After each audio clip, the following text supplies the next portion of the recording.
This video covers section 9.6 in the textbook. We've been looking at diesel engines, and so we're considering the thermodynamic cycles of the ideal diesel cycle and the limited pressure cycle.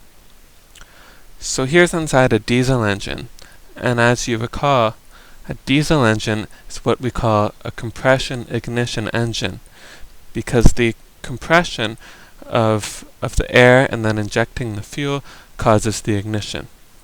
So here's the fuel injector. Here's the glow plug, which is used for startup in cold temperatures. There's a pre-chamber where the fuel gets injected over the glow plug and can heat up before it goes into the cylinder. Here's the piston cavity, and that piston cavity is used to disperse the fuel throughout the cylinder. So here's an example of a piston.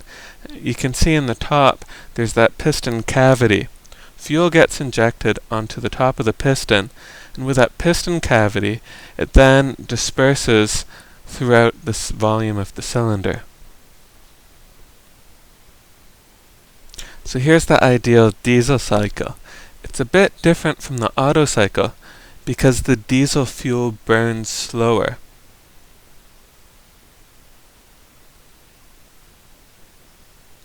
So this means that the combustion continues partway into the power stroke of the four-stroke cycle.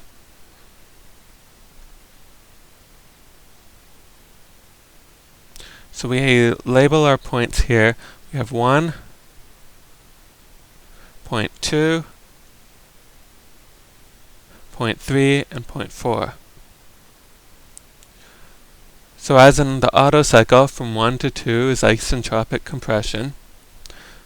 But from 2 to 3, this is different. Because the diesel burns slower, we treat this as a constant pressure process. So the pressure is constant as we add heat into the system. From 3 to 4 is isentropic expansion. And 4 to 1 is a constant volume heat rejection, the same as the Otto cycle. So the only thing that has changed is from 2 to 3, which is now a constant pressure process. If we take the volume at state 3 and the specific volume at state 2, we take the ratio of those two volumes, and we call this the cutoff ratio. And this is a characteristic property of an ideal diesel engine. Now we'll look at a further improvement of the cycle. It's actually an improvement of a spark ignition or a compression ignition engine. And this is called the limited pressure cycle, or a dual cycle. As you can see here, there's two heat inputs. One is at constant volume, and one is at constant pressure.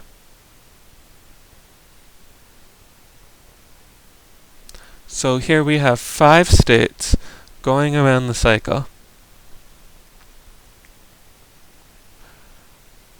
Our cutoff ratio is the ratio of specific volumes from state 4 to state 3. So again, that's the cutoff ratio. We know that the volume at state 2 and state 3 are the same. Then we still have our compression ratio. That's the ratio of the volume change from state 1 to state 2. So if we go through the cycle, from 1 to 2, we have isentropic compression. From 2 to 3, that's a constant volume heat input. From 3 to 4 is the constant pressure heat input. So there's two heat inputs here. And from 4 to 5 is isentropic expansion. 5 to 1 is the constant volume heat rejection. So how we deal with this constant pressure heat input, either for this cycle or for the ideal diesel cycle. We know it's an ideal gas, so we know PV over T is a constant. So at state 3, P3 V3 over T3 is equal to P4 V4 over T4. However, since it's a constant pressure process, we know that P3 is equal to P4. So therefore we can eliminate the pressure terms out of the equation. So then we get V3 over T3 is equal to V4 over T4. We're rearranging that. T4 to T3 is equal to V4 to V3.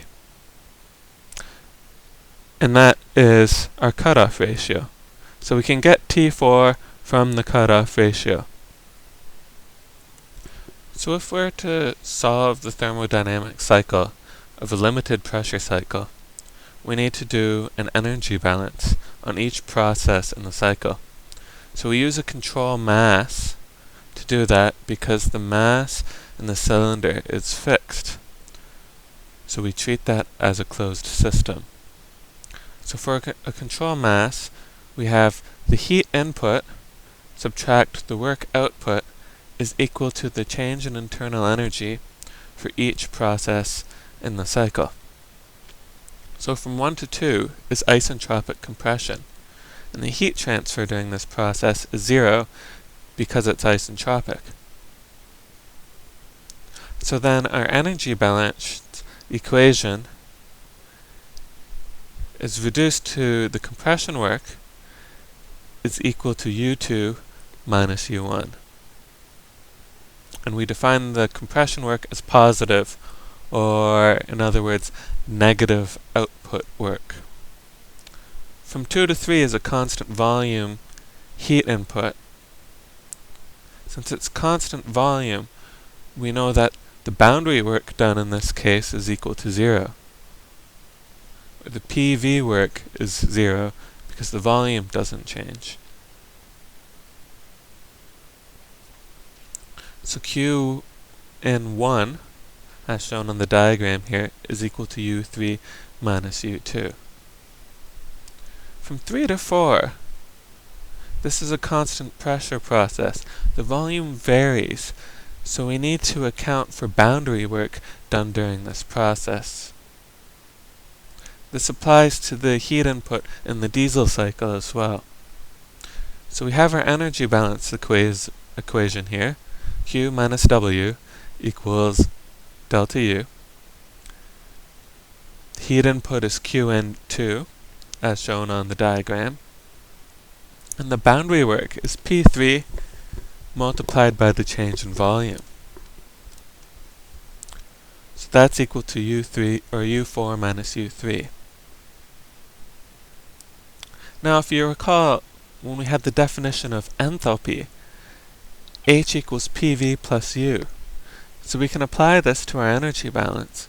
And then Qn2 becomes H4 minus H3. For a problem where we say constant specific heats, then we have Qn2 is equal to Cp multiplied by the temperature difference. Note that it's Cp, whereas previously we've used Cv when we have delta U. From 4 to 5, that's isentropic expansion, so there's no heat transfer, and the work done by the expansion is equal to U5 minus U4. U4 minus U5.